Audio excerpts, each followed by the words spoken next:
It feels good to be back in the booth, baby. Yeah.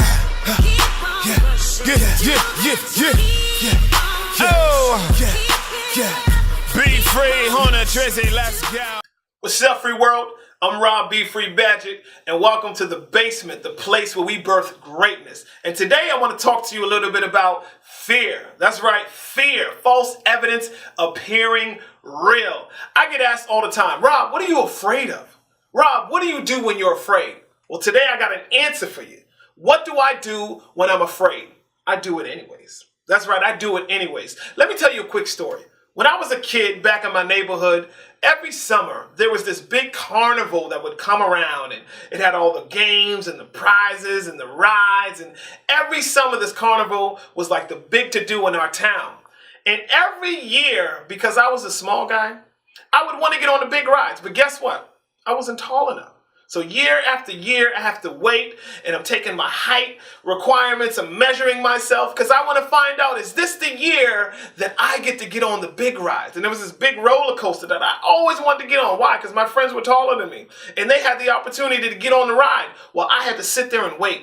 And it's never cool to be the guy who's got the cute girlfriend, and she's a little taller than you, and she can get on the ride and you can't. What do? You got to wait it out. Well, here's the deal. Finally, my summer came. It was my day of reckoning. I was going to conquer this roller coaster, and I knew I was tall enough. I had been measuring myself, and this was the year that I was going to do it. And I get in the line, and it's my time. And he takes my ticket. I get in. He straps us in, and I'm ready to go. And then suddenly it happened. I felt afraid. The fear started to slide in. I felt all anxious. My stomach started bubbling and boiling over, and the anticipation started to kick in. This is before the ride even got up to a dip. I felt it. But guess what? I had a decision to make. Do I raise my hand and say, hey, I want to get out. I don't want to do it. I'm too afraid. Or do I go on anyways? Well, guess what I did? I rode that baby. I rode it all the way through the dips, the drops. And what do you know? Before I knew it, it was over. That's the same way it happens when it comes to fear. It's only temporary. As long as you keep pushing through the fear, guess what? It's gone.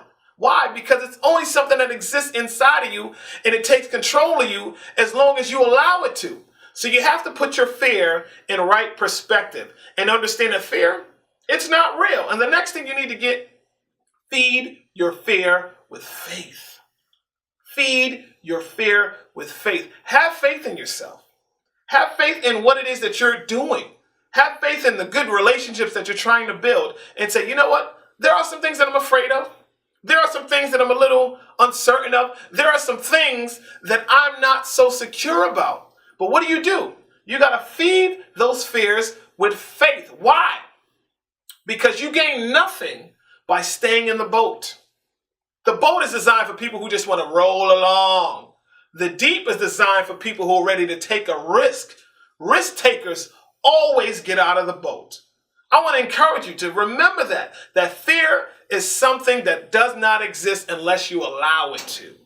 It's false evidence appearing real.